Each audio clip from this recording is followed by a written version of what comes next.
Enregistrer, voilà, ça y est. Donc l'enregistrement est en cours, on est parti. Et donc, je vais tout de suite pouvoir te passer la parole, Christophe, du coup, pour accueillir tout le monde. Peut-être une petite précision juste avant, compte tenu que j'ai fermé vos micros pour éviter les effets indésirables que l'on avait tout à l'heure. Vous avez tout en haut à gauche une petite main. Si vous voulez à un moment donné prendre la parole, et bien évidemment il faut pour ça que je vous redonne le micro, vous cliquez sur cette main pour me signaler que vous aimeriez dire quelque chose. Voilà. Christophe, c'est à toi. Bonjour à toutes et à tous. Puisque le mois de janvier n'est pas terminé, j'en profite pour vous souhaiter une très bonne année. Voilà, même si elle est déjà bien commencée. Premier webinaire de l'année. Pour revenir un peu sur un groupe, pour revenir sur le groupe de travail qui a eu lieu l'an dernier, et puis voir un petit peu comment est-ce qu'on peut continuer les choses. Donc, quelles compétences pour développer le numérique dans les organismes de formation, suite à un constat qu'on avait fait entre nous l'an dernier, de se dire finalement pas mal de formateurs sont passés plutôt ce qu'on va appeler référent numérique, et ce serait intéressant de se poser la question, mais finalement c'est quoi un référent numérique aujourd'hui? Est-ce qu'on peut capitaliser, est-ce qu'on peut trouver en fait un référentiel commun, puis après ce référentiel, qu'est-ce qu'on pourrait en faire, etc. Donc c'est pour débattre de ça qu'on se voit aujourd'hui. Alors excusez de l'heure peut-être un peu tardive, ou en tout cas décalée par rapport à d'habitude. C'est de ma très grande faute parce qu'en fait je n'étais pas là de la journée et je pouvais vraiment pas me mobiliser entre 13h et 14h, et je voulais assister, même si je veux pas dire grand chose, je voulais assister absolument à ce webinaire. Voilà. Sur ce, je vais laisser la parole à celles et ceux qui ont bossé sur ce groupe de travail, qui en ont été les producteurs, et puis je reprendrai la parole un peu à la fin pour vous dire un petit peu ce qu'on envisage sur la suite et ce qui est possible de proposer justement pour développer ces compétences numériques dans les organismes de formation. Voilà. À bientôt. Je me décamérise. Voilà. Comme ça, tu peux manger ton goûter parce que je sais que t'as pas eu le temps, du coup, donc voilà, c'est toujours embêtant. Même pas vrai. Même pas vrai. Bien. Alors, pour répondre à la question d'Agathe qui a été posée dans le chat, oui, vous aurez accès non seulement à l'enregistrement, donc il sera mis en ligne sur Communautique. Hein, donc, vous avez dans Communautique un espace qui s'appelle les replays, si ma mémoire est bonne. Donc, vous trouvez dans les replays l'ensemble des enregistrements et avec les documents qui sont associés quand il y a des documents, en l'occurrence à minima le diaporama que l'on utilise là pour l'instant. Voilà. Alors, oui, je t'en prie. Et je mettrai en lien, je mets toujours en lien en fait, vous savez, sur le flash info, le lien vers le replay. Voilà. Au cas où vous ne vous souveniez plus où il est. Ok, parfait. Alors, on a prévu 3 temps en fait, même s'il y en a 4 là sur ma diapo, mais trois temps principaux, on va dire. Je vais très rapidement faire un petit peu une mise en contexte de cette notion de compétence et surtout de l'impact du numérique sur les emplois et les compétences. Après, on se concentrera avec Sandra, Isabelle et non pas Amélie malheureusement, sauf si elle arrive à nous rejoindre à la fin, mais j'y crois assez peu. Donc autour et à partir du kit du référent numérique et notamment des fonctions du référent numérique en organisme de formation, donc qui a été la production qui a été réalisée par le groupe de travail. Donc Sandra et Isabelle y ont participé. Donc j'ai vu que Françoise Meunier est parmi nous aujourd'hui et donc elle a également participé à ce travail-là. Donc ça sera avec plaisir si elle veut, prendre la parole avec nous pour commenter ce travail, mais bon, je ne veux pas lui demander non plus de le faire au pied levé comme ça, sans avoir eu le temps de se replonger dans le sujet. Mais voilà, la parole lui est non seulement permise, mais elle sera bienvenue si elle veut apporter quelques compléments. Voilà, et puis donc on terminera sur essentiellement, je repasserai la parole à Christophe sur les actions qui sont envisagées pour accompagner effectivement cette évolution des compétences dans les organismes de formation normands. Voilà. Alors, de façon assez générale, qu'est-ce que l'on a pu constater aujourd'hui? Il y a un certain nombre d'études, en fait, alors quand je dis récentes, ce sont des études de 2017, qui ont alimenté les discussions et au-delà des discussions, la réflexion sur non seulement la place du numérique, l'impact du numérique sur les emplois, mais plus globalement les transformations technologiques et leurs impacts. Alors, deux études déjà pour lesquelles on peut, alors je vous en fais pas la synthèse complète, hein, l'étude du COE, elle doit faire à peu près 200 pages. Les éléments saillants qui nous intéressent, bien c'est que effectivement il y a un constat qui est au-delà des discours que l'on a pu entendre, et peut-être que vous avez été sensible en début d'année dernière, début 2017, fin 2016, début 2017, à un certain nombre de discours alarmistes qui notamment pour certains venaient des États-Unis, sur la disparition annoncée d'à peu près 50% des emplois. Donc voilà, on retient quand c'est comme ça, on retient souvent qu'un petit bout effectivement de l'annonce, mais c'est quelque chose qui malgré tout a fait beaucoup causer. Donc on parle de disparition, mais on oublie un petit peu les théories de Schumpeter. Et la théorie de Schumpeter, c'est qu'il y a effectivement, c'est la théorie de la création, de la destruction créatrice, c'est que soit il peut y avoir des disparitions, mais il y a aussi des créations. Alors, le Conseil d'orientation pour l'emploi, il confirme, lui, des chiffres un peu différents. Il dit que très certainement, dans les 5 à 10 ans à venir, 10% des emplois, 10% des métiers, plus exactement, auront disparu. Mais ce qu'il confirme également, ce que cette étude dit, c'est que 50% des actifs verront leur emploi se transformer de façon significative. Ça, c'est clair. Donc 50% des actifs, c'est quand même pas rien. Cette transformation, bien, elle va apporter des besoins en compétences qui vont être nouveaux, et notamment des besoins en compétences techniques. Donc là, on ne parle pas simplement que de compétences numériques, hein, liées au numérique et à l'usage du numérique, mais on parle bien d'ensemble de nouvelles compétences techniques que vont devoir acquérir les personnes, quels que soient, hein, là pour l'instant on parle bien de tous les emplois, tous les secteurs d'activité confondus. Et le troisième point qui m'a semblé intéressant à mettre en avant à partir de cette étude, ben, c'est que il est normal, il est évident qu'aujourd'hui, on a, bien sûr, je ne vous apprendrai rien si je vous dis que les compétences que vous avez acquises il y a 15 ans, 20 ans, ou peut-être plus récemment pour certains d'entre vous, ne sont plus forcément celles que vous utilisez aujourd'hui. Mais donc, le apprendre à apprendre, c'est surtout apprendre à apprendre pour développer sa capacité d'adaptation, et notamment les capacités d'adaptation que le numérique exige aujourd'hui. Donc, c'est la nécessité non seulement de se préparer à l'évolution à très court terme de nos métiers, et notamment si on fait partie des 50% cités plus haut, et puis de continuer effectivement à se mettre dans un dispositif, dans une posture d'adaptation permanente et d'adapter en permanence ses capacités.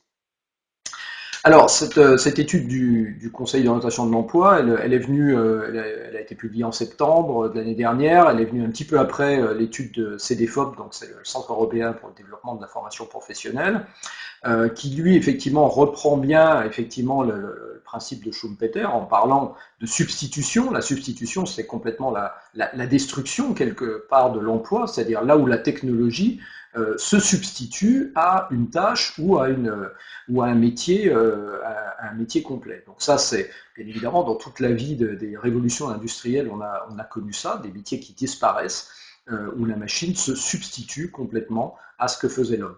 Mais bien évidemment, il met l'accent aussi sur la création de nouveaux emplois, donc dans l'économie numérique, bien sûr, mais pas que. Hein, il y a tout un ensemble de nouveaux emplois dans les énergies renouvelables, par exemple, pour ne citer que celle-ci, qui aujourd'hui se développent et n'existaient pas il y a ne serait-ce qu'une dizaine d'années pour certaines d'entre elles.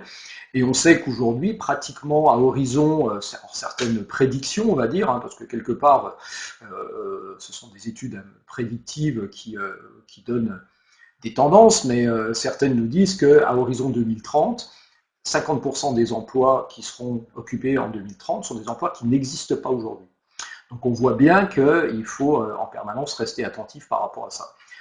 Ça recoupe également donc ce que disait le COE, c'est-à-dire transformation des emplois, 50% des actifs, ce que je disais plus haut, Et ça, c'est clair que on le vit aujourd'hui, vous le vivez vous-même tous les jours. Autre constat du CDFOP, bah, c'est un déficit en termes de compétences numériques, déficit d'autant plus prégnant que on a aujourd'hui constaté que ce sont les emplois des plus bas niveaux de qualification qui ont les déficits en compétences numériques les plus importants. Donc, on va constater petit à petit qu'on a besoin, on a des déficits en compétences numériques sur ces niveaux de qualification.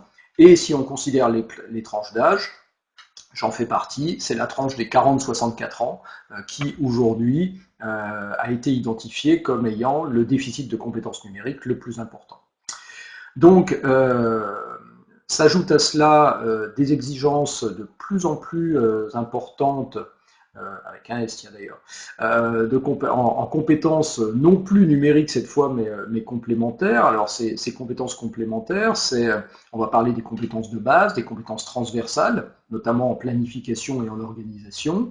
On va parler également de compétences comportementales, qui sont beaucoup plus exigées que dans le passé, notamment quand on va parler de communication, de capacité effectivement à communiquer au sein d'un groupe, au sein d'une équipe, et donc à travailler en équipe, toutes ces dimensions de collaboration entre des personnes d'une même équipe ou ou au sein d'un écosystème, hein, ça peut être à l'extérieur de sa propre structure, à l'extérieur de sa propre entreprise. Donc voilà pour, je dirais, ces deux premières visions un petit peu générales. Alors on va commencer je vous propose de rentrer bien sûr un petit peu sur le domaine de la formation qui nous intéresse quand même beaucoup plus aujourd'hui dans ce webinaire. Donc une autre étude, celle du comité paritaire de pilotage de l'Observatoire des métiers de la formation professionnelle, qui nous dit que toutes les fonctions de l'organisme de formation, toutes les fonctions et tous les métiers sont concernés. Donc que ça touche effectivement les métiers du développement, donc les fonctions en l'occurrence marketing, commercial, hein, bien évidemment la formation, l'ingénierie et l'accompagnement des apprenants, et puis toutes les fonctions support, que ce soit les fonctions administratives ou d'encadrement. Et donc, que l'impact sur les compétences, bien évidemment, on le retrouve au même titre que ce que l'on a cité précédemment, avec une incidence sur certains emplois. Donc, là où j'entends de temps en temps, ça y est, les formateurs vont disparaître, bien, le constat fait par effectivement cette étude est plus nuancé que ça. Il faut regarder les chiffres dans le détail parce qu'on nous dit que effectivement en termes d'emploi, on aura une baisse. Il est annoncé une baisse de 22%, un constat plus exactement de 22% de baisse en matière d'animation des formations, c'est-à-dire moins d'emplois pour animer les formations. Mais par contre, à l'inverse, une hausse de 27% en conception pédagogique. Donc moins de formateurs pour animer, mais plus de formateurs ayant des compétences nouvelles, donc impact sur les compétences, changement donc au niveau des métiers, pour devenir beaucoup plus des métiers de l'ingénierie et de la conception pédagogique. Donc ça c'est plutôt encourageant, mais ça veut dire effectivement un changement de compétences, et beaucoup plus qu'un changement de compétences, enfin plus précisément une élévation des compétences. Alors, je compléterai également ce tour d'horizon, cette mise en contexte, par une étude, l'étude en fait la plus récente, qui est l'étude qu'Opcalia a menée auprès des CFA, menée à peu près, ça visait à peu près un millier de CFA, à peu près 350 répondants, donc on a une vision assez précise, tous secteurs d'activité confondus. La question était de l'impact ou surtout de la posture des CFA vis-à-vis de la digitalisation en général et pas uniquement de l'offre de formation. Vous voyez que la digitalisation est considérée comme stratégique ou importante, donc à 80-87% stratégique ou importante. Donc c'est vraiment quelque chose qui est au cœur aujourd'hui des préoccupations des centres de formation d'apprentis. Il n'y en a qu'1% pour lesquels ce n'est pas un enjeu. Bon, on verra bien ce qu'il adviendra de ceux-ci. Peut-être qu'ils sont dans une niche qui est épargnée par le numérique, on ne sait pas. Il faudra aller leur reposer la question dans quelques temps. Voilà, et puis on leur a également posé la question sur les freins qui, pour eux, étaient un développement à cette digitalisation. Et comme vous le voyez, c'est les freins humains en termes de conduite de changement et de compétences pédagogiques et techniques qui sont apparus comme étant les plus pénalisants pour le développement de la digitalisation, là en l'occurrence de l'offre de formation. Les freins financiers, technologiques arrivant un petit peu derrière. Vous voyez que les freins juridiques sont passés bien loin derrière.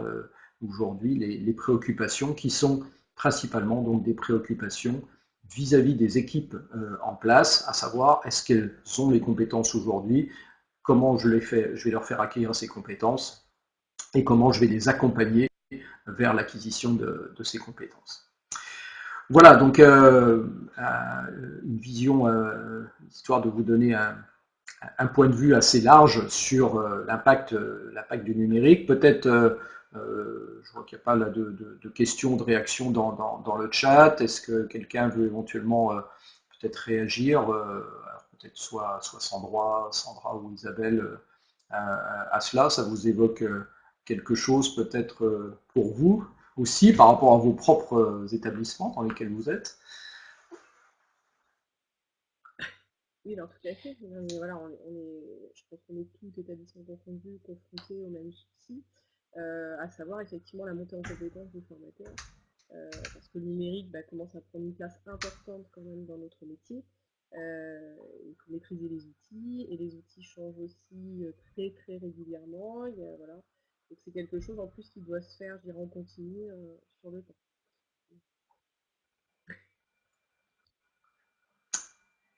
Oui, Ok, merci.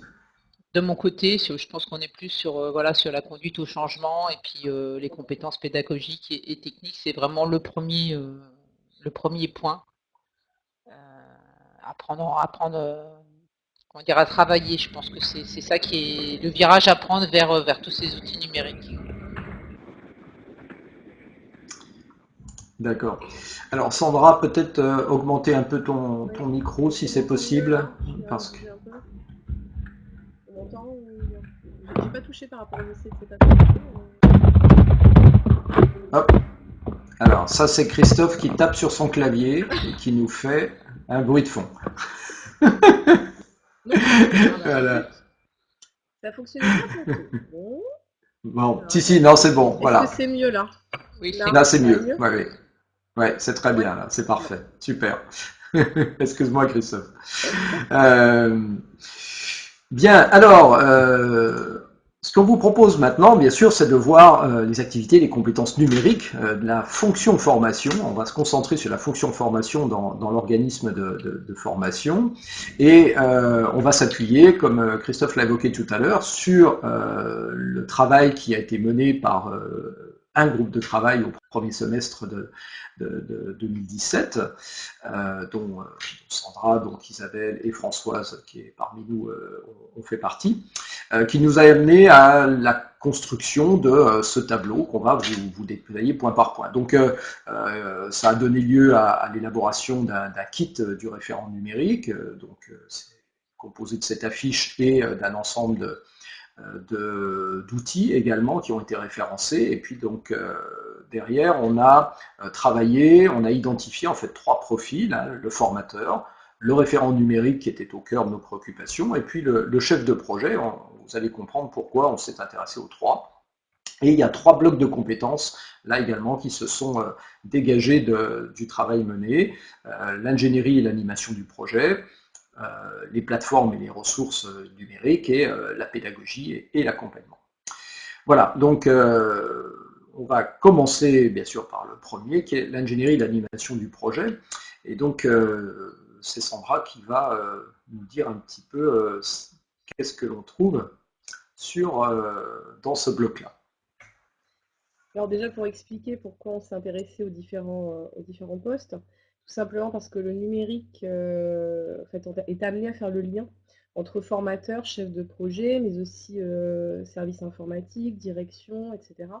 Donc en fait, comme on a vu que tout était lié, on a essayé aussi de lister un petit peu les activités de chacun pour voir quelle était la place, voilà, on va dire, de chaque poste par rapport aux activités menées. Euh, donc alors ce que je peux en dire, je ne sais pas si je lis de gauche à droite, on va essayer de voilà. On va dire, voilà, parce que je ne vais pas relire tout ce qui est à l'écran, mais je vais essayer de l'expliquer. Le formateur, donc on va pouvoir dire qu'il est sur le terrain. Donc lui, son activité première, c'est effectivement la mise en œuvre, hein, de tous ses parcours de formation. Donc il est sur le terrain, et étant sur le terrain, c'est lui qui fait remonter les besoins en référent numérique de ce qu'il peut, voilà, j'allais dire, toucher du doigt lorsqu'il est avec des apprenants, etc. Imaginons, voilà, il doit scénariser une séquence pédagogique, il s'aperçoit qu'il aurait bien aimé faire une vidéo ou quoi que ce soit, etc. Et il ne maîtrise pas ou il n'a pas la ressource. Voilà, il va remonter au formateur, enfin au référent numérique, pardon, ses besoins. Donc ça, c'est la première base. Euh, alors ensuite, je vais glisser à droite, puis je vais revenir peut-être au milieu. Euh, Pas très audible encore. Ah bah zut. Bah, vous m'entendez pas? Si, Bah si, non, si, c'est pas si. terrible. C'est bon pour Si, vous. ça va, ça va. Si, moi ça va de mon côté. C'est pas assez fort Alors peut-être ou Anne, voilà, montez-vous le son au maximum dans ce cas. parce que Alors peut-être Anne, voilà, montez-vous le son au maximum dans ce cas-là. Ça, je suis ok, pas c'est mieux. maximum du tout. Je peux encore Ok, augmenter, ça mais va aller. Non, c'est bon. ah parfois je baisse ma Voilà. voix. Bon, alors on va Ça essayer devrait aller. d'avoir un ton. C'est ça qui est compliqué. Donc ensuite, au niveau du chef de projet, donc on va dire le chef de projet va plutôt être dans la planification et moins dans l'exécution. Donc voilà, il va planifier les choses, il va monter des projets, il va définir des choses comme l'amélioration continue, etc. Et voilà, il va essayer, on va dire, de commencer la mise en œuvre du projet, mais entre guillemets, le référent numérique va prendre la suite, pardon, et lui va vraiment être amené à mettre en place ces choses. Alors, vous voyez qu'il y a deux couleurs différentes, tout simplement parce qu'on a essayé de distinguer les activités qui étaient primordiales en fait au référent numérique et puis les choses qui pouvaient glisser un petit peu s'il y avait un peu plus de temps disponible, voilà, les autres activités qui pouvaient lui être confiées. En fait, on a pointé du doigt le souci que chaque organisme n'avait pas, je dirais, la même taille. Et du coup, il y a des organismes, il y a des petits organismes, il y a des gros organismes, il y en a qui ont des grands moyens, d'autres qui ont des petits moyens. Et donc, il est évident que voilà, si on demande à un organisme de formation tout de suite de mettre quelqu'un à 100% comme référent numérique, ça risque d'être très compliqué à la mise en place et surtout financièrement. Donc voilà, on s'est dit les petits centres pourraient peut-être commencer par quelqu'un qui a un 20 ou un 30%, possibilité d'évoluer voilà, en fonction de la demande, et puis voilà, les gros organismes qui peuvent avoir une voire deux personnes des fois en référent numérique. Donc voilà, on a listé, c'est pour ça qu'il y a des codes couleurs, c'est-à-dire que voilà, le jaune, on part du principe que c'est vraiment la base que le référent numérique doit maîtriser. Et puis voilà, au fur et à mesure des couleurs, bah, on peut rajouter des activités en fonction de son temps dégagé. Voilà, j'espère que ça déjà c'est clair pour expliquer les couleurs. Donc en fait, voilà, les fonctions du référent numérique. Donc je disais tout à l'heure, il a vraiment le lien. Donc voilà, c'est noté médiateur entre, voilà, on a mis formateur, chef de projet, et je rajouterai vraiment, voilà, le système, pardon, service informatique et direction aussi surtout, puisque c'est lui, voilà, qui va, voilà, le formateur va détecter les besoins, va en parler au référent numérique, mais c'est le référent numérique qui fera le lien sur éventuellement les achats éventuels ou autres. Donc il a vraiment voilà, ce rôle central. D'ailleurs, on le voit bien hein, visuellement dans le schéma. Donc il va aussi s'occuper de tout ce qui est outillage. Alors attention, le référent numérique n'est pas informaticien, malgré tout, dans les prérequis. Voilà, on avait noté qu'il fallait quand même maîtriser quand même un minimum le numérique et surtout avoir une appétence pour ça. Voilà, parce que sinon, effectivement, ça peut être un frein. Donc il va mettre en forme les outils, en œuvre les outils, mais on est plutôt parti sur les outils de plateforme. C'est-à-dire que voilà, vous avez un service informatique qui lui va mettre en place tout un tas de choses, voilà, c'est son métier. Par contre, tout ce qui est plateforme, le référent numérique va devoir quand même savoir par exemple créer des comptes, ressortir par exemple les connexions, etc. Donc là voilà, il doit au moins maîtriser cet aspect-là. Ensuite, il y a tout l'aspect communication. Alors on n'a pas parlé de veille, mais je pense que c'est évoqué dans les points d'après.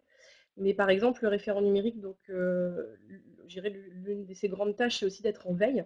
Et par rapport à cette veille, du coup, il doit dégager des informations qu'il va recueillir et donc en faire part aux formateurs, notamment, voilà, sur les choses qui peuvent sortir, et voilà, ce qui peut être utilisé dans les autres centres, par exemple. Voilà, donc, par rapport à ça, voilà, ils vont faire état. Donc ça, voilà, c'était vraiment le socle de base. Ensuite, il y a les petits plus, voilà, qui sont malgré tout importants. Donc tout ce qui est amélioration continue, le chef de projet va planifier, mais c'est le référent numérique qui va mettre en œuvre. Voilà, vraiment de manière opérationnelle. Donc voilà, il va être garant de la qualité de cette amélioration, etc. Donc il va s'assurer sur le terrain, tout est fait correctement. Il met à jour les ressources, donc là ça va un petit peu avec la veille, c'est-à-dire mettre à jour les ressources, des choses qu'il pourrait avoir vues ou entendues ailleurs. Et puis voilà, il vérifie effectivement que tout est à jour. Et puis pour les deux derniers points, donc c'est lui qui va faire le lien, on va dire, sur les projets avec l'équipe pédagogique, hein. Voilà, le chef de projet est vraiment en amont, voilà, sur la planification, mais le référent numérique, lui, va s'assurer que cette planification, elle est vraiment mise en œuvre et que les formateurs, voilà, suivent bien les étapes, hein, au niveau des projets qui ont pu être dégagés. Et puis surtout, il témoigne à l'extérieur des pratiques, ce qu'on fait aujourd'hui. Voilà, par exemple. Ça peut être lors de Voilà. webinars, lors de réunions, voilà, tout un tas de choses. Donc, témoignage à l'extérieur auprès d'autres centres, auprès d'organismes, voilà, ça peut être les OPCA, ça peut être tout un tas de choses. Donc voilà, il doit avoir aussi, j'allais dire, cette notion de communication interne, oui, mais aussi externe, voilà, par rapport à ça. Voilà en gros ce que je peux dire. J'espère que j'ai été claire. Donc, ok, bah, enfin Qu'on m'a entendu, moi déjà. ça nous a semblé, je pense, très clair, voilà, bien entendu. Alors vous avez bien compris hein, la petite distinction de couleur hein, entre. Alors, attendez, je vais prendre mon petit pointeur là. Alors, où est-ce qu'il est? Voilà. Entre effectivement ce qui est en jaune ici, hein, c'est vraiment les fonctions, comme Sandra l'a dit, les fonctions de base. Vous retrouverez la même signification dans les deux autres blocs de compétences. Et puis donc, bien ici, c'est voilà, les fonctions optionnelles, comme Sandra le disait, en fonction de la taille, en fonction de la fiche de poste, hein, tout bonnement, qui va être donnée aussi au référent numérique. On a trouvé qu'il y avait quand même des incontournables qui étaient ceux-ci. Alors, on a parlé ingénierie animation du projet. Merci Sandra pour cette présentation. On a bien évidemment toujours la question de l'outillage, hein, donc les plateformes, les ressources, tout ce qui est vraiment du matériau numérique. Et donc là, c'est Isabelle qui va nous dire, c'est un petit presque le pavé le plus important. Qu'est-ce que l'on attend de notre équipe pédagogique hein, dans son ensemble. Donc moi, je vais arriver plus sur la partie, on va dire, technique. Donc sur tout ce qui est outillage et plateforme. Donc toujours sur le même schéma avec la partie formateur, référent numérique et chef de projet. Donc le référent numérique, il va d'abord s'occuper de tout ce qui est lié à la charte graphique, à l'image de la structure. L'idée, c'est d'avoir des choses cohérentes et que tes ressources qui vont être médiatisées, elles soient définies avec des formats cohérents et qu'on reconnaisse que, ne serait-ce que pour les stagiaires, pour les apprenants, qu'ils aient toujours un peu des schémas qui se reproduisent et qui permettent de mettre en avant aussi l'image de la structure. Donc ça, c'est un point important, je pense, une réflexion à avoir quand on veut mettre en place des projets e-learning. Il y aura toute la partie après qui va permettre donc de scénariser ces ressources. Donc le référent numérique, il va pouvoir travailler avec les formateurs métiers qui vont apporter les ressources. Et le référent numérique qui va permettre, à partir des ressources qui sont données par les formateurs métiers, de les médiatiser, de leur donner vie, de les rendre interactives. Et ça, il va le faire à partir d'outils des outils qui sont soit proposés sur une plateforme, soit des outils auteurs. Ça peut être des vidéos, création de vidéos et d'autres outils de ce type-là. Donc, ce qu'on peut distinguer dans toutes les compétences, parce qu'il y a quand même pas mal de compétences sur l'utilisation des outils. Donc, Sandra disait qu'il fallait avoir une appétence pour tout ce qui était outils numériques et puis s'essayer dans pas mal d'outils. Il y a une grande, il y a beaucoup de choses qui sont proposées aujourd'hui sur tous les outils qu'on appelle le web 2.0, qui sont des outils gratuits.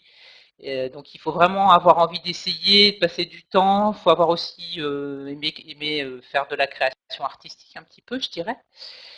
Donc il y a tout cet aspect-là. Et puis il y a aussi toute la gestion de la plateforme. Donc avec la gestion, apprendre aux formateurs à l'utiliser pour qu'ils soient autonomes aussi dans la gestion de leur cohorte, de leur groupe. Donc il y a tout un aspect formation à l'utilisation de la plateforme, création des comptes, créer des parcours de formation, c'est-à-dire rendre des ressources disponibles les unes après les autres ou toutes disponibles d'un seul coup. Donc ça va rentrer aussi dans le choix du formateur. Ça va être récolter aussi les copies quand il y aura des questionnaires, des choses comme ça. Donc c'est tout cet aspect-là. Faut que le référent numérique il puisse former tous les formateurs pour donner une autonomie. Donc il doit être personne ressource par rapport à ça. Donc là on est sur l'aspect LMS. Et puis il a aussi, il doit vérifier que les ressources qui sont mises sur le LMS, respecte le code de la propriété intellectuelle, donc tout ce qui est vidéo, il faut annoncer le créateur, voilà, vérifier que les ressources qui sont mises à disposition, on a le droit de les mettre à disposition. Donc ça, c'est un peu tout le rôle autour de la plateforme et des ressources du référent numérique. De notre côté, le chef de projet, il va avoir un aspect un peu, je dirais, plus au-dessus, où il va choisir, il va être en capacité de choisir quelle plateforme, pour quelle utilisation. Ça va être aussi faire un cahier des charges pour la créer, pour la mettre en œuvre. Ça va être prendre la décision des achats, il y a tous les investissements, quel outil, pourquoi faire. Donc ça, c'est plutôt de l'ordre du chef de projet, bien sûr en travaillant avec le référent numérique et les formateurs. Et dans un second temps, je dirais, donc toujours sur notre code couleur, il y a toute la partie médiatisation. Donc on peut avoir une médiatisation basique,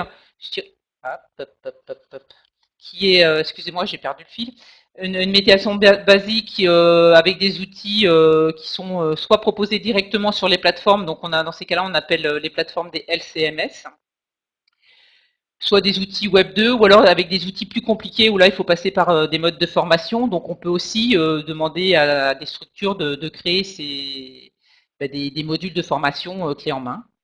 Et puis il y a toute la partie maintien de la plateforme. Donc si on est sur des plateformes, on va dire sur des systèmes de licence SaaS où il y a des abonnements, donc en général en même temps on a le support qui est pris en charge. Ou alors si on est sur des open source type Moodle, où là il va falloir envisager avoir tout un suivi et un SAV de la plateforme. Donc ça peut être aussi dans un second temps, ou ça peut être de la prestation achetée. Donc là, voilà, on a couvert à peu près, je pense, toutes les activités vraiment sur la médiatisation, la scénarisation et le dépôt sur les plateformes et le suivi sur les plateformes, avec un tutorat forcément technique sur tout ce qui est problème de connexion sur la plateforme, en lien avec les apprenants. Voilà, je crois que j'ai à peu près fait tout le tour. Alors, à ton avis, Isabelle, est-ce que du coup, par rapport à Ouais. ce bloc-là, ça semble dire que le référent numérique, c'est quand même plutôt un informaticien, ou ça peut être un formateur qui est monté en compétence sur les outils numériques? Parce que ça peut un petit peu faire peur, ça peut être se dire, oh là là, un référent numérique, Ouais. faut faire tout ça dans le domaine technique, ça semble peut-être... Non. C'est pas un informaticien pur et dur, c'est quelqu'un qui a l'habitude d'utiliser des logiciels un peu, on va dire un petit peu, pas des logiciels un petit peu compliqués, mais en se formant, pour moi, il y a quelqu'un qui aime utiliser des logiciels. Il n'y a pas de difficulté, il n'y a pas besoin de connaître vraiment ce qu'est un outil informatique, un ordinateur, tout ça. C'est vraiment de l'utilisation de logiciels un peu poussés. Donc des gens qui savent très bien utiliser Word, Excel, des outils bureautiques, je dirais pas de façon basique mais un peu plus poussée, peuvent très bien se débrouiller avec l'utilisation d'un LMS. Tout est fait pour faciliter et que ce soit même utilisable par des formateurs. Dans un premier niveau, ça D'accord. peut être utilisable par des formateurs. Et puis c'est vrai que c'est intéressant qu'il y ait un référent numérique qui puisse un peu débugger quand il y a des petits points de blocage, mais je pense qu'il n'y a pas besoin d'être vraiment un pur informaticien pour avoir ces compétences-là. Mm. Enfin, moi, si je peux même rajouter, j'aurais tendance à dire les informaticiens, alors c'est pas péjoratif du tout, non, mais ils sont souvent des fois un peu décalés par rapport à la pédagogie. C'est pas le cas chez nous Mm. parce que l'informaticienne, elle est formatrice, donc vous voyez, c'est pas toujours le cas, mais ça arrive souvent. Et justement, je trouve qu'à l'inverse, c'est important que le référent numérique ne soit pas informaticien, mais qu'il ait vraiment une vision aussi quelque part pédagogique, un peu formateur, pour comprendre des fois les demandes des formateurs. Et voilà, de tout ce qu'il en suit. Donc je devrais même tendance à dire que moi, c'est même mieux que ce soit pas un informaticien. Mm. Je pense, ouais, c'est ça. Le référent numérique, il doit vraiment être en lien avec la partie technique, la partie pédagogique. Il doit pouvoir se positionner, comprendre les mécanismes, les deux mécanismes, quoi. Autant ceux qui sont liés à la pédagogique et aux techniques pédagogiques, autant ceux liés aux outils informatiques et à l'utilisation de ces outils sur un premier niveau, hein. On n'est pas dans du système ou des choses comme ça. Donc, en ayant un intérêt à utiliser, je dirais, un côté un peu geek, convient très bien. Un technopédagogue, comme nous dit Cyril Voilà. dans le chat. Bien. Et Frédéric dit que informaticien, c'est pas un métier. Bien, ouais. Mais pourtant, on l'utilise encore beaucoup.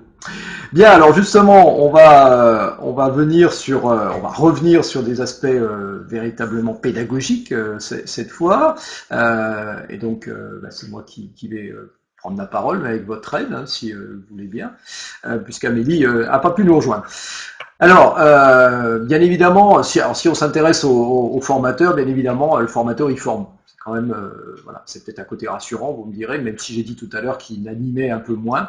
Il forme, il accompagne, il sensibilise dans le dispositif. Bien sûr, il a toujours ça. Le formateur, c'est souvent un expert d'un domaine. Donc, vous voyez, on a considéré qu'il avait lui un travail de veille qu'il devait assurer sur les ressources dans sa discipline, les ressources numériques, bien sous-entendu. Et puis, il peut être amené à faire de la modération de communauté, c'est-à-dire que être aussi sur les outils de type réseau social, les réseaux sociaux utilisés dans l'activité de formation, et donc il peut être modérateur d'une communauté, même si on ne lui demande pas d'être un community manager, c'est pas le but. Alors, notre référent numérique, il a bien sûr un rôle essentiel sur le plan pédagogique, même si ce n'est pas lui qui forme, même si ce n'est pas lui qui forcément définit toute la stratégie pédagogique. Comme vous voyez, il a un rôle de conseil auprès des formateurs sur le choix des bons outils. On ne va pas lui demander de faire, mais il va conseiller, dire là, tu devrais plutôt utiliser tel outil par rapport à ce que tu veux faire, par rapport à l'activité pédagogique que tu veux faire. Donc, bien évidemment, il va être amené à former et à accompagner les formateurs dans l'utilisation de ces outils et dans la médiatisation de premier niveau, qui sont ce qu'on a vu juste avant, les ressources simples qu'un formateur peut être amené à produire lui-même. Pour faire du conseil, bien sûr, il faut qu'il fasse de la veille lui-même. Et donc lui, la veille, il ne va pas la faire sur les champs disciplinaires, il va la faire sur les outils numériques. Qu'est-ce qui se passe? Qu'est-ce que c'est que l'actualité numérique? Donc voilà, faut avoir l'esprit très ouvert, faut lire, faut s'intéresser, faut aller voir des salons, faut suivre des webinars pour être au courant effectivement de ce qui se passe. Une fois qu'on les a identifiés, on les teste.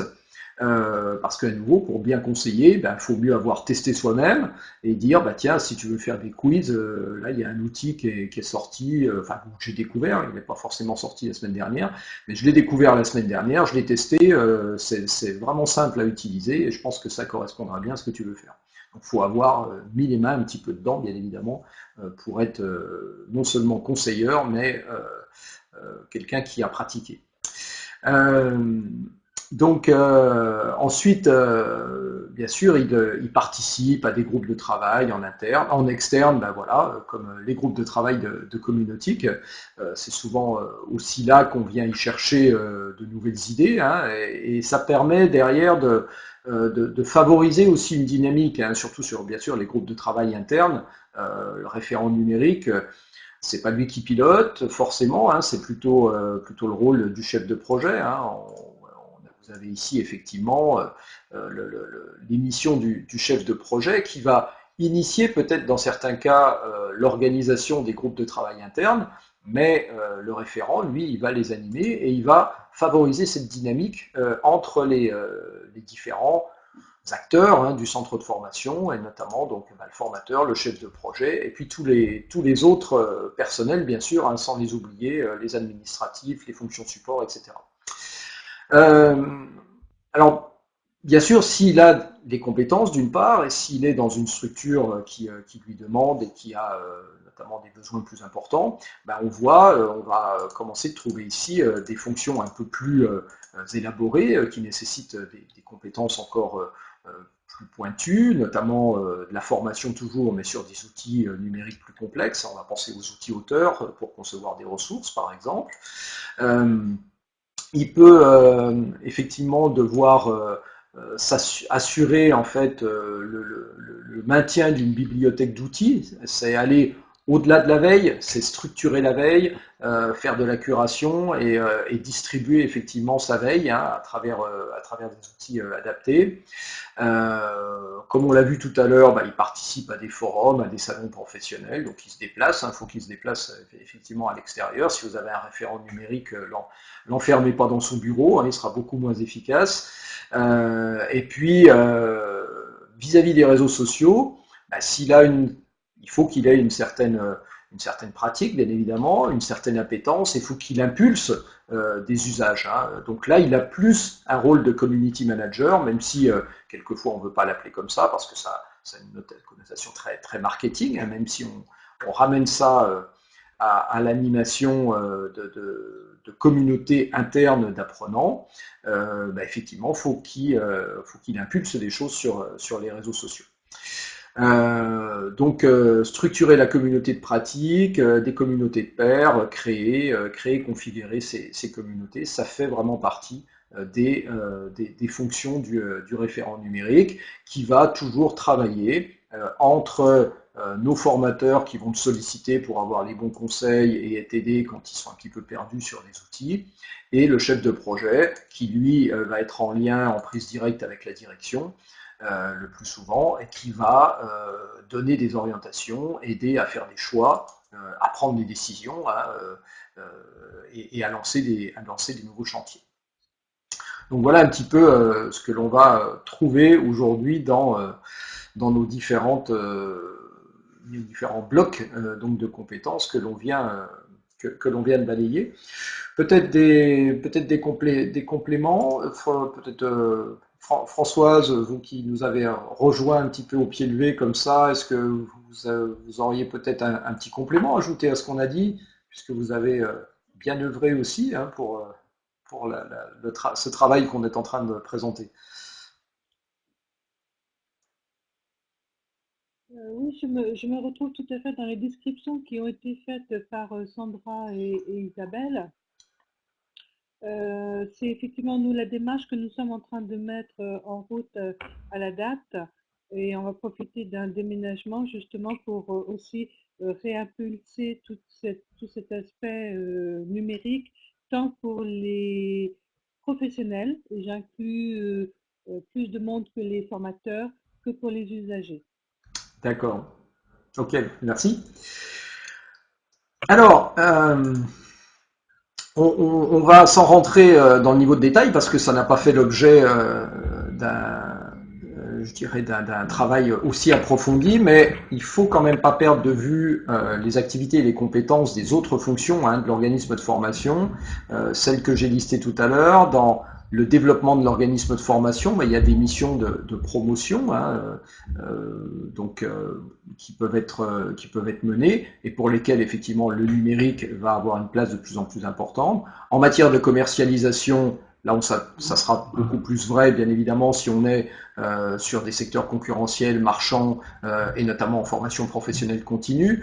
Si on est plus sur le champ de la subvention ou sur la formation initiale, apprentissage, par exemple, ça sera peut-être, on appellera peut-être ça autrement que commercialisation. Et le marketing, bah, c'est faire connaître son offre, hein. Marketing, promotion, bien sûr, des choses très liées. Et bien évidemment, comment imaginer aujourd'hui le marketing sans le numérique? Les fonctions support, bien évidemment, à travers le système d'information, sont essentielles et leurs compétences sur le champ numérique, on va dire, coulent de source. Et puis, bien évidemment, ce sont tout ce qui touche au suivi administratif, à l'organisation logistique, où aujourd'hui, vous êtes à peu près tous, j'imagine, équipés de logiciels de gestion, des cohortes, des apprenants, des stagiaires, la gestion des salles, la planification, et comment aussi imaginer que le management et la direction ne soient pas aussi des acteurs hautement impliqués à la fois dans la promotion et dans l'utilisation de ces outils informatiques. Donc on voit bien l'ensemble des métiers qui aujourd'hui sont concernés, sont touchés par l'arrivée du numérique dans l'organisme de formation numérique. Juste peut-être, si je peux Bien me sûr. permettre, Jean-Luc, hein, par rapport à l'organisation, juste parce que c'est un constat aussi que j'ai fait, et ce qui n'est pas toujours évident à prendre en compte, c'est sur les organismes de formation, quand on est principalement en présentiel, on a des ouvertures de fermeture, et d'ouverture et de fermeture. Et quand on va passer sur des formats e-learning, il y a aussi les gens, ils font souvent leur formation e-learning le soir, le week-end. Et donc ça aussi, c'est des choses organisationnelles à prendre en compte. Ne serait-ce que par rapport à l'accompagnement ou un problème technique, la personne le samedi matin, elle veut suivre son cours à distance, elle a un problème technique, voilà, peut-être il y a tout cet aspect-là à prendre en compte aussi dans le virage à prendre dans l'organisation de l'OF. Je pense que c'est intéressant aussi de penser à ça. Oui, tout à fait. C'est vrai que un autre aspect des choses, c'est qu'on apporte de la souplesse aux apprenants. Il faut aussi apporter de la souplesse à l'ensemble des personnels, hein, de pouvoir effectivement se former à distance. Peut-être qu'il va falloir se poser la question de ouvrir aussi ouvrir le télétravail, peut-être à des fonctions qui n'avaient pas forcément l'habitude, qu'on n'avait pas forcément l'habitude de laisser effectivement chez elles pour assurer leur mission. Voilà, donc ça amène à se poser de nouvelles questions en termes d'organisation, tu as raison de le rappeler. Alors, quelles actions Monsieur Jourdain, ça tombe bien, c'était à vous que j'allais passer la parole. Justement, j'allais plutôt vous demander aux uns et aux autres, en réagissant sur le chat, est-ce que vous vous retrouvez les uns les autres là-dedans? Nous, on a participé au groupe de travail, c'est un peu normal qu'on s'y retrouve. Mais vous, qu'est-ce que ça vous dit? Est-ce que vous dites, ah bah oui, ça correspond à ce que je vis au quotidien? Est-ce qu'il manque des choses? Est-ce que, voilà, est-ce que, déjà, peut-être en réagissant sur le chat ou en levant la main, et Jean-Luc, ce sera un plaisir de vous donner la parole, de maître de séance. Oui, bien sûr. Plutôt sur le chef de projet, d'accord. Et ça veut dire que, qu'est-ce que tu veux dire par là, Frédéric? Que toi, tu te reconnais sur le chef de projet ou, parce que ma question, c'est plutôt, est-ce que vous reconnaissez, est-ce que le référent numérique, ça vous dit quelque chose pour les organismes de formation en général, quoi? Ou est-ce que c'est toi? Alors, il faut que je réponde. Ah, ça y est. D'accord. Donc, je prends la parole. Oui. Ah oui, pardon. Non, mais je me reconnais dans... en plus, je prends la parole et je parle pas dans le vide, c'est magnifique. Je reconnais bien éducation et formation dans le sens où, même si c'est vrai que c'est pas toujours évident d'ailleurs en interne à vivre justement ce positionnement-là, puisque quelque part ce sont des postes aussi qu'on peut construire un peu soi-même, enfin qui peuvent se faire un peu avec avec un peu l'arrivée du numérique dans les structures. Aujourd'hui, et c'est assez récent, alors que éducation et formation c'est une grosse structure, enfin ce qui veut pas, enfin il n'y a pas forcément de lien de corrélation, mais enfin quand même.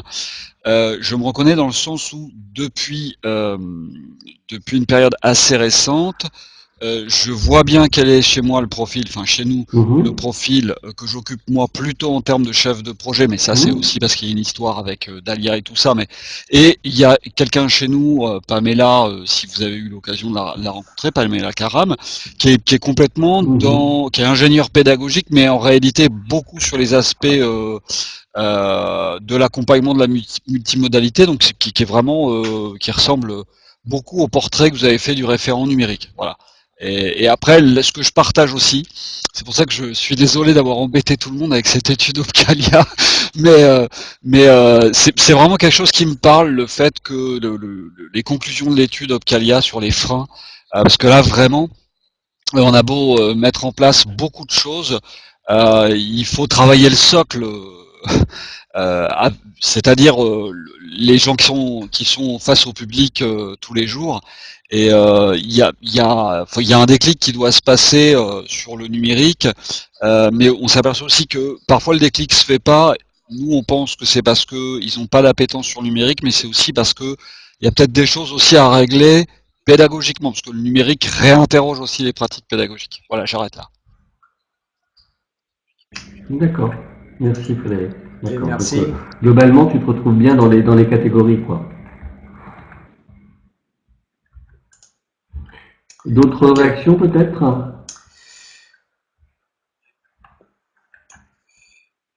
Je prends la parole alors. Oui, voilà. Oui, pardon. Vas-y. Non, c'était ça pour parler effectivement des actions, alors qui peuvent qui sont des actions effectivement d'accompagnement et spécifiquement pour la Normandie. Alors certaines sont déclinées sur le plan national. Bien sûr, on va s'intéresser plus particulièrement à celles qui bénéficient aux établissements de Normandie. Alors, je pense qu'on n'a pas encore imaginé toutes les actions parce que vous savez ce que c'est les groupes de travail. On en fait un, il se passe 3 mois après où tiens, on a perdu notre animateur. Et puis après on se réinterroge en disant mais comment est-ce qu'on continue les choses, etc. Puis il se trouve, il y a des moments, je dis souvent c'est le moment de faire les choses, c'est-à-dire qu'entre des discussions avec les OPCA, avec vous voyez Pic, je vais vous en parler, mais on se dit, tiens, finalement, le référent numérique tel qu'on l'a imaginé, ça parle à tout le monde et tout le monde dit, ah, mais c'est exactement ce qu'on avait dans la tête et qu'on n'a pas encore mis sur affiche. Bon, ben voilà. Merci aux uns aux autres de l'avoir fait. Donc, alors, qu'est-ce qu'on en fait? Qu'est-ce qu'on en fait de tout ça? Parce qu'après, il y a l'idée de comment est-ce que je me fais reconnaître moi dans ma structure, peut-être en tant que référent numérique. Et puis j'ai envie de devenir référent numérique aussi. Comment est-ce que je me forme? À quoi est-ce que je me forme, etc. Et on n'a pas encore les outils complètement appropriés à cela.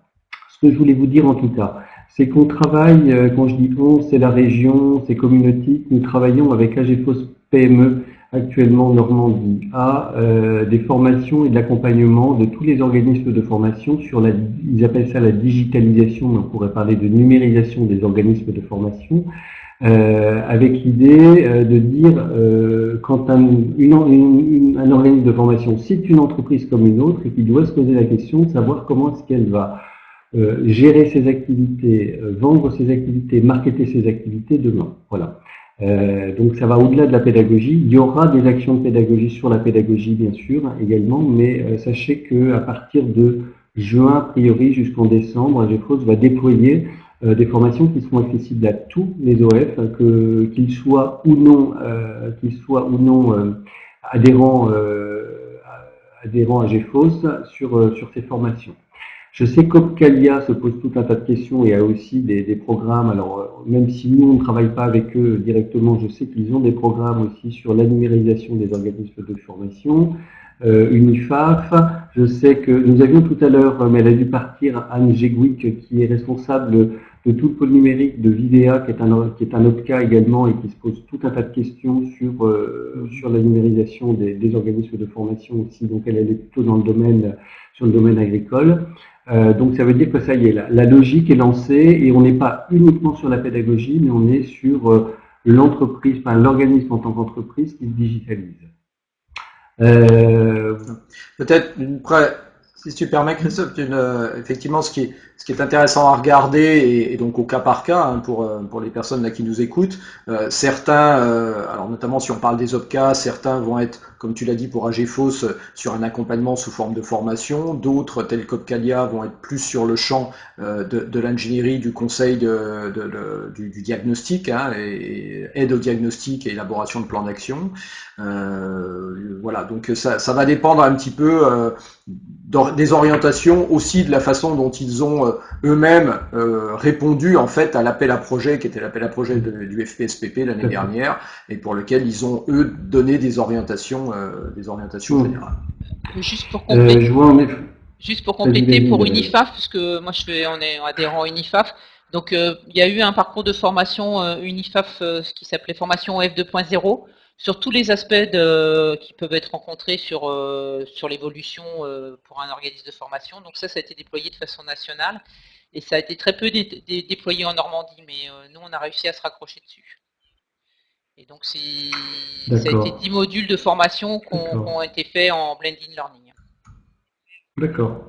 Et je crois que je reprends sur l'idée que c'est le bon moment parce que je me souviens qu'on avait dialogué avec Opcalia il y a 3 ou 4 ans de cela, qu'ils avaient monté des opérations justement pour digitaliser, enfin sur la numérisation à la fois de la pédagogie mais de l'organisme de formation. Et ils avaient eu un mal fou à monter leur formation. C'était il y a 3 ou 4 ans, c'était trop tôt. Et maintenant, je pense que c'est le bon moment où il y a vraiment cette prise de conscience assez globale là-dessus. Alors, je peux peut-être dire un petit mot du coup, ça fait le lien avec ce que tu viens d'évoquer, le groupe de travail donc du 3FOD hein, qui a été lancé en fin d'année dernière sur alors à la demande des OPCA justement qui souhaitaient à la fois eux pouvoir se repérer. Je voyais que Frédéric Rampion mettait dans le chat demander à identifier les référents numériques dans les réponses aux appels d'offres. Ben, voilà, il y a une demande de la part des financeurs, des bailleurs, de la part des commanditaires hein, aussi, de pouvoir différencier les organismes de formation dans leur niveau de digitalisation, de leurs compétences digitales. Et le groupe de travail du FOD vise à élaborer un référentiel qui permettra d'obtenir des certifications en fait pour les différents personnels de l'organisme de formation. Donc Communautique va faire partie de ce groupe hein, justement, et parce que le travail qu'on vous a présenté tout à l'heure sur le référent numérique est très intéressant pour permettre d'avancer plus vite. Oui, j'avoue que dès qu'on montre la fiche, les gens disent waouh, c'est bien, vous avez fait un sacré boulot à la fois de synthèse et d'explicitation et de synthèse. Le conseil régional communautique, alors on est aussi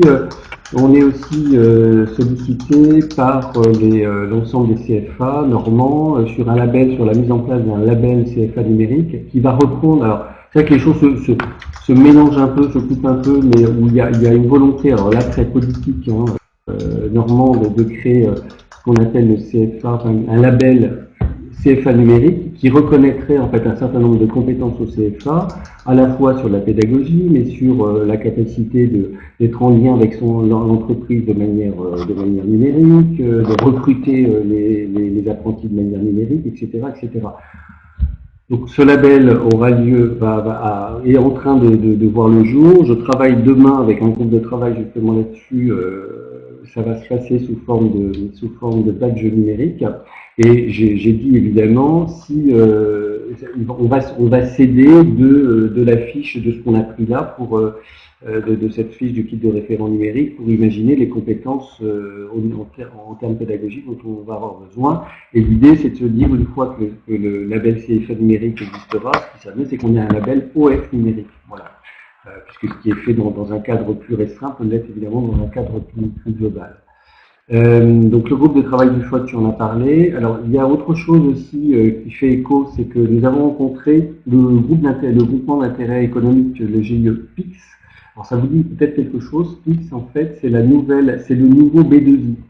C'est ce qui va remplacer en fait B2I, je ne sais plus ce que ça voulait dire, c'était brevet Internet et informatique, hein, informatique et Internet, je crois. Ouais, c'est quelque chose. Voilà, Ouais, quelque chose comme ça, ouais. alors, c'est toujours le ministère de l'Éducation nationale et de la Recherche qui le met en place, mais d'une manière très ouverte, et puis où ils se sont posé la question de se dire, on a envie d'avoir, il faudrait qu'on ait des compétences. C'est quoi les compétences numériques globales qu'on doit retrouver en fait dans toute la vie économique aujourd'hui? Alors c'est sûr que c'est très large. Donc du coup, ils sont quand même arrivés en fait à 5 grands domaines et 16 compétences. Donc il y a le domaine information données, communication et collaboration, création de contenu, protection sécurité, environnement numérique. Donc ils ont créé à partir de là, à partir de ces 5 domaines et 16 compétences, les compétences avec un système d'épreuves à réaliser, puisque leur système consiste à dire je vais m'évaluer, un peu comme on fait au TOEFL, je vais m'évaluer sur une grille, sur un certain nombre de compétences et je vais voir à quel niveau je suis. Voilà, ça me permettra peut-être qu'un jour les sociétés diront, les entreprises diront, tiens, on voudrait avoir quelqu'un qui, en compétences numériques, en tout cas sur telle compétence, soit au niveau 3, etc., etc. Donc c'est assez intéressant parce qu'à la fois ils le font sous forme de preuves, hein, c'est-à-dire que c'est pas des questionnaires en ligne, c'est prouvez-moi que vous êtes capable de faire une recherche, et ils vont chercher les preuves et on envoie les preuves et donc c'est validé par eux. Et puis surtout, ils disent très clairement, on a bien conscience que là on est au début de quelque chose, mais il va falloir qu'on adapte notre PIX en fait à des demandes très précises. Et quand ils sont venus nous voir la semaine dernière pour parler de tout ça, moi j'ai tout de suite levé les mains en disant, moi j'ai le questionnement justement des compétences numériques pour les organismes de formation, donc dans le cadre pédagogique, et ce serait peut-être intéressant de travailler sur un PIX typique OF pédagogique. Donc je pense qu'on devrait aboutir à quelque chose comme ça d'ici peu de temps, qui serait très intéressant, et ça leur ferait un peu aussi un cas d'école, j'ai l'impression. Donc ça, j'en espère beaucoup de ce côté-là. Et juste par rapport au PIX, pour ajouter, pour les gens que ça intéresse, il y a une plateforme de formation auquel on peut s'inscrire, et c'est complètement gratuit, qui s'appelle pix.beta.gouv.fr, où déjà là vous pouvez voir tout ce qui a été mis en place et faire même des retours. Ils proposent de faire des retours sur des exercices de connaissances aux différents outils informatiques et qui sont liés aux compétences. Puisqu'ils sont en effet, puisqu'ils sont en version bêta et que je crois qu'ils vont passer d'ici peu de temps en fait en version définitive, on va dire. Voilà. Donc ça c'est un peu les. Alors. Vas-y. Et puis il y a aussi pour enchaîner sur les actions concrètes. Sur des actions. Alors je voulais faire un joli 4 pages comme j'avais fait l'an dernier, mais que je vais faire, mais j'ai pas eu le temps. Donc je voulais juste rappeler que après, sur toutes ces compétences, il faut toutes ces compétences en fait. Alors aujourd'hui, on n'a pas la réponse formation typique, etc. Je pense qu'on va arriver petit à petit à aller là-dessus. Faut-il qu'on valide vraiment que ce sont ces compétences-là dont on a bien besoin. Mais je pense qu'à force d'en parler, je pense qu'on se rend compte qu'on s'est pas planté, qu'on est vraiment sur la bonne voie. Mais tout ça pour dire qu'on a aussi, on continue à avoir des webinaires, des groupes de travail, des ateliers. On va avoir des choses sur les outils numériques. On va monter un hackathon. Sur la formation en alternance. Il y a toujours des formations CEMU sur des outils aussi, sur des activités collaboratives. Enfin, qui sont des choses qui finalement que l'on retrouve dans le référentiel qu'on vous a présenté tout à l'heure. Donc il faut aller piocher. Je pense qu'il faut aller piocher à droite à gauche. Pour arriver finalement à dire bah oui, je me sens à l'aise sur toutes les compétences. Voilà, donc on a parlé des actions communautiques, on a les actions toujours de professionnalisation du Cariforef Normandie qui vont avoir lieu sur le web social au service de l'accompagnement, construire et mettre en place un parcours de formation multimodal. Alors typiquement ça, c'est une formation qui a lieu depuis 3-4 ans, à mon avis il faut qu'on fasse évoluer. Je sais qu'elle est toujours assez prisée, mais ce serait bien qu'à un moment donné on la mette, peut-être qu'elle corresponde à je deviens référent numérique, qu'est-ce qu'il faut que je fasse, quoi. Voilà. Parce que finalement elle reprend pas mal des actions du référent numérique.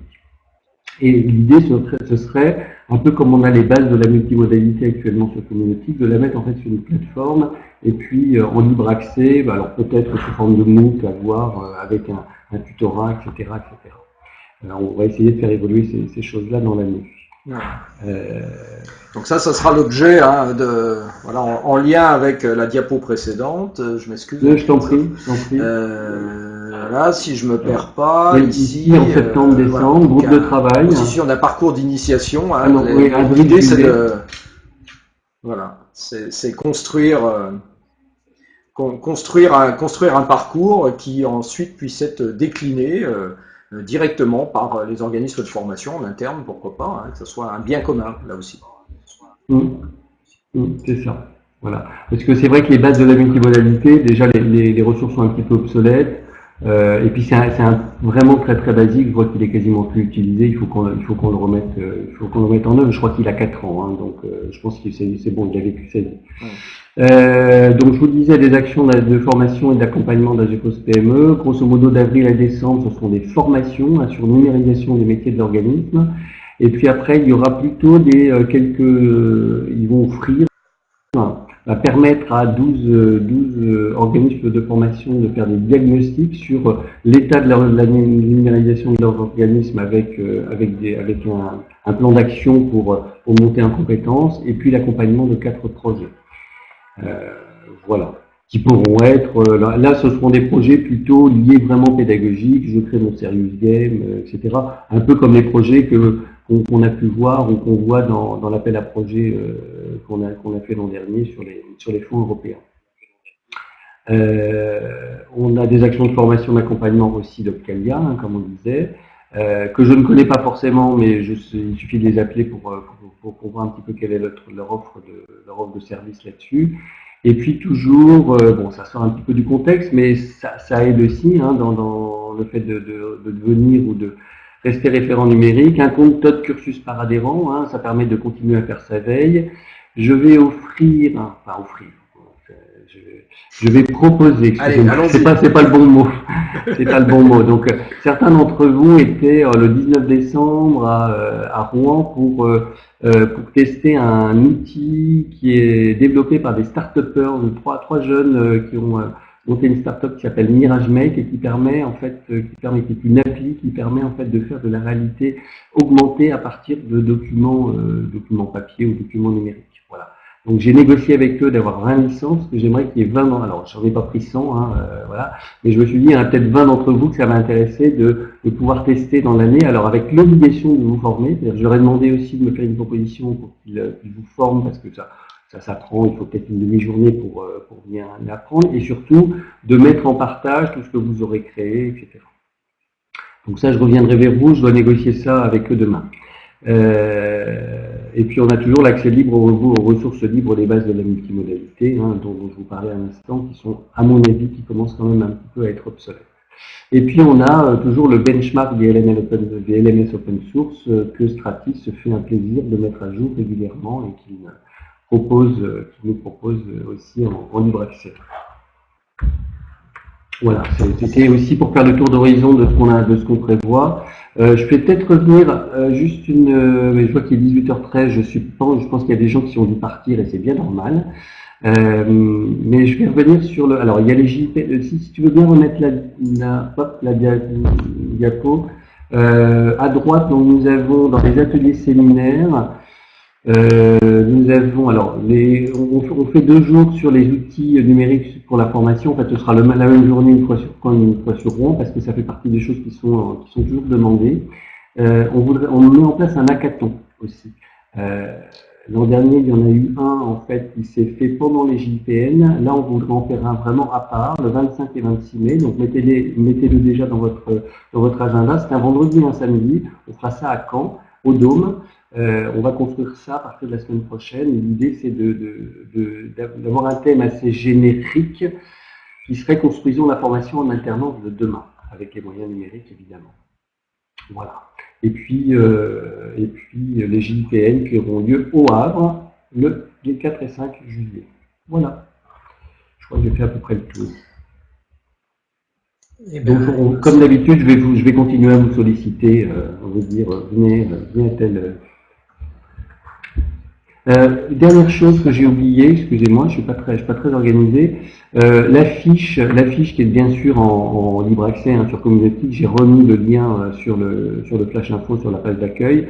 Je suis en train de la faire tirer en 100 exemplaires en format A1 et puis en 300 exemplaires en format A2, de manière à ce que vous puissiez tous en avoir une en grand format et une en format un petit peu plus un peu plus petit à apposer en fait dans vos organismes de formation. Alors, je crois que le 29, on m'a dit il y a peu de temps que le 29 janvier, il y a une grande réunion d'organismes de formation au Havre. Donc, comme j'y serai, je vais essayer de les avoir à ce moment-là. Et puis, pour toutes celles et tous ceux qui seront pas là, je me débrouillerai pour vous les faire passer, peut-être par courrier, tout simplement, ou je ne sais pas encore comment, mais on trouvera. On trouvera une solution. Bon, super. Ça sera une belle, non pas une belle fin, mais une belle. Non, je pense que c'est le début de quelque chose là. Mais je pense qu'on a fait Ah oui, parce que je pense qu'on a vraiment fait quelque chose. Cette affiche, elle va vivre. Oui. Et puis peut-être que dans un an, on dira non, c'est plus celle-là, elle a évolué, c'est pas très grave, hein, mais au moins c'est